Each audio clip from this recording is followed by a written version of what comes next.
Sobat Obras, dalam video kali ini saya akan membahas secara tuntas ya permasalahan dari A sampai Z. Bagaimana sih tips dan trik untuk melamar pekerjaan di kapal pesiar terbaru ya. Untuk Sobat Obras yang ingin mempunyai cita-cita bekerja di kapal pesiar, akan banyak sekali informasi ya. Nah, nanti saya juga akan membahas berapa sih biaya yang dibutuhkan untuk melamar pekerjaan di kapal pesiar. Jadi ikutin terus saya dalam video kali ini, oke?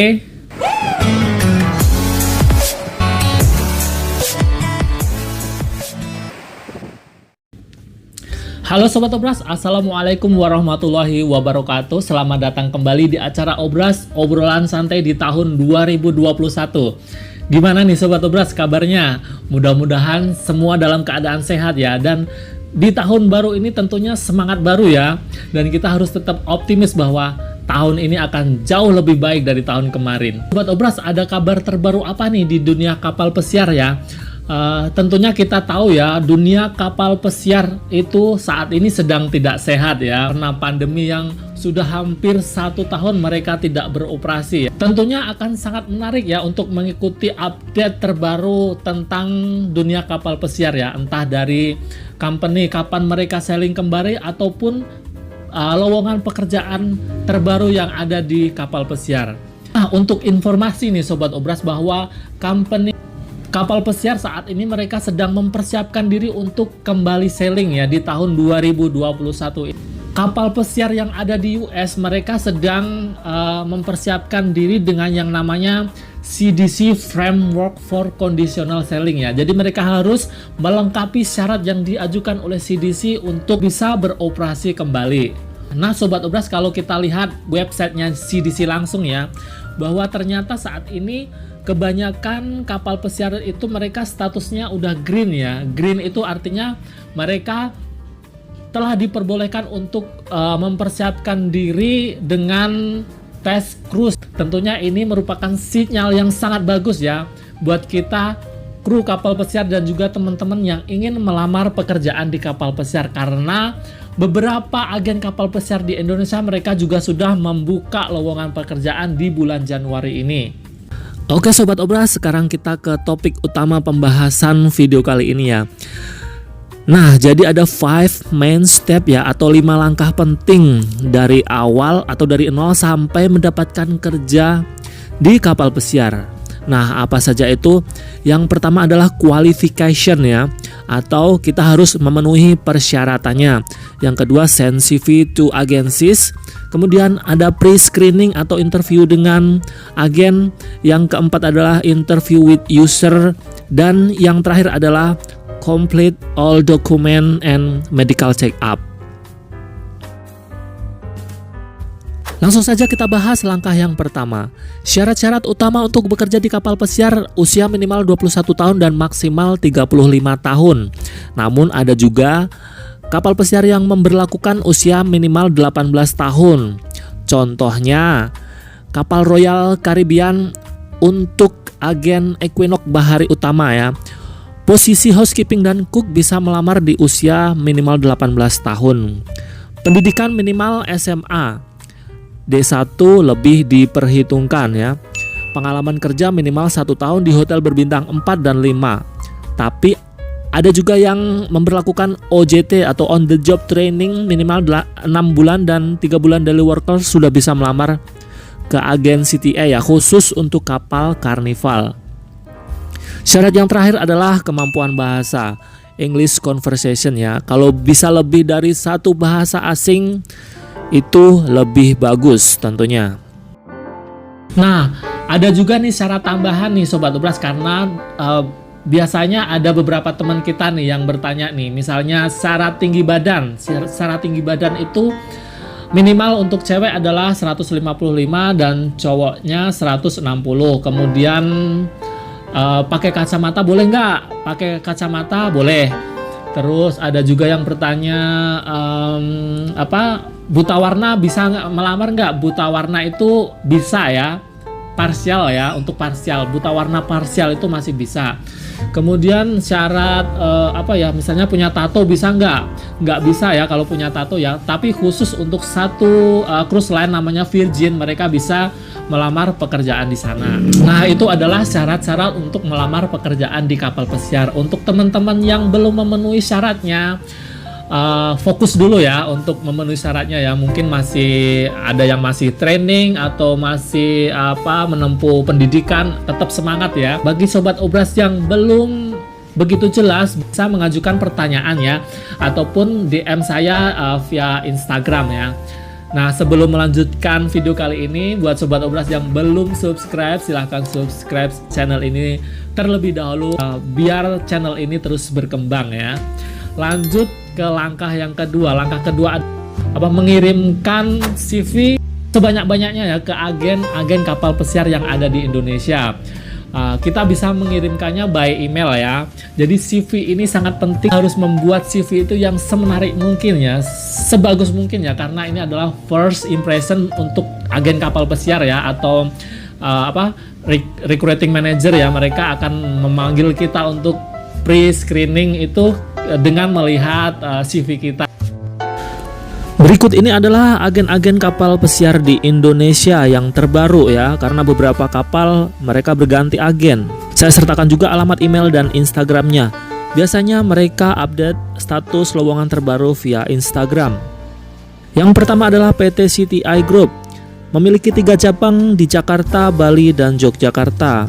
Agen ini untuk kapal pesiar Carnival Cruise Line, Apollo Group, dan Virgin Voyage. Equinox Bahari Utama, agen ini untuk kapal pesiar Royal Caribbean Cruise Line. PT Sumber Bakat Insani, untuk kapal pesiar Holland America Line dan Windstar Cruise. PT Ratu Oceania Raya, memiliki 3 cabang di Jakarta, Bali, dan Yogyakarta. Agen ini untuk kapal pesiar Disney Cruise Line, Viking, dan Sea Chef. Alpamax Sasai, untuk kapal pesiar Aida Costa, Princess, PNO, dan Viking. PT Cipta Wiratirta, untuk kapal pesiar Norwegian Cruise Line, Mein Schiff, Phoenix Ration, Fred Olsen Cruise Line. PT Sentina Arta Sumberdaya, untuk kapal pesiar Dream dan Star Cruise. Nah, kalau sobat obras beruntung nih, langkah ketiga dipanggil untuk interview dengan agen kapal pesiar. Bisa dengan datang langsung ke kantor atau by video call. Saat interview, apa yang harus diperhatikan? Biasanya disuruh bawa CV dan semua dokumen penunjang, sertifikat dan dokumen seperti paspor, visa, BST untuk yang pernah pengalaman kerja di kapal ya. Juga biasanya ditanyain rating card atau appraisal. Namun, untuk yang new hire tidak perlu. Cukup dengan CV dan sertifikat pengalaman kerja dan identitas diri seperti melamar pekerjaan pada umumnya. Saat interview sama agen dan user, perhatikan 3 hal yang sangat penting ini, yaitu attitude, skill, dan knowledge. Karena interviewer biasanya menilai kandidat dari 3 aspek ini. Attitude-nya gimana cara ngomong, sikap, dan gerak-gerik saat wawancara. Skillnya gimana English conversation-nya harus bagus, nyambung saat dikasih pertanyaan, dan knowledge-nya tentang pekerjaan yang dilamar maupun tentang perusahaan kapal pesiar yang akan dilamar. Ada perusahaan yang menerima pemula atau new hire ya, tapi ada juga yang menerima only ex kapal pesiar.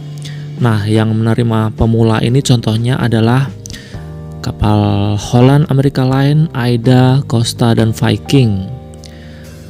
Pengumuman lolos tidaknya interview biasanya langsung diumumkan hari itu juga. Jika lolos, maka tinggal menunggu interview dengan user yang jadwalnya akan diberitahu oleh agen melalui email dan telepon. Pada tahap ini biasanya akan ada tes marlin ya bagi yang belum pernah. Namun bagi yang sudah punya bisa memakai sertifikat sebelumnya. Nah, interview user ini biasanya antara 2 bulan atau lebih ya. Jadi sebelum benar-benar bertemu dengan user, sobat obras Saya sarankan untuk terus mengasah kemampuannya, terutama English. Pelajari perusahaannya dan job desk yang dilamar, agar nanti saat ketemu dengan user lebih percaya diri. Tipsnya sih tetap tenang dan jangan panik pada saat interview. Meskipun kadang pertanyaannya tidak sesuai dengan textbook ya atau apa yang dilamar. Jadi kemampuan bahasa Inggrisnya benar-benar diuji karena yang menginterview adalah orang luar dari main office.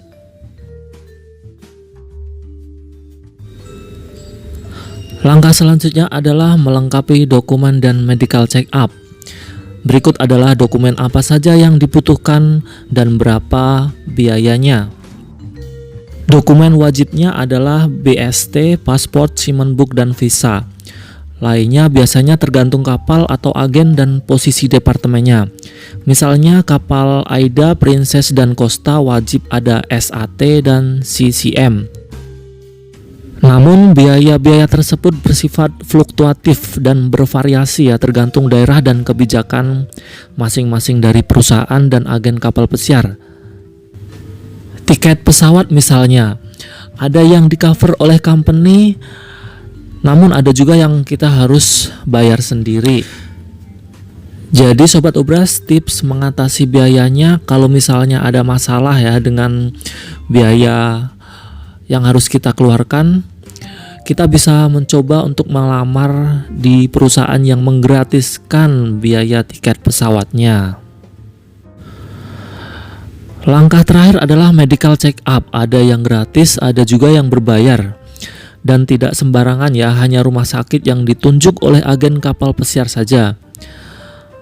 Apa saja yang dites? Biasanya ada tes fisik, tes darah, tes urin, tes UHT, mata, dan pendengaran. Oke Sobat Obras, video kali ini mudah-mudahan bermanfaat.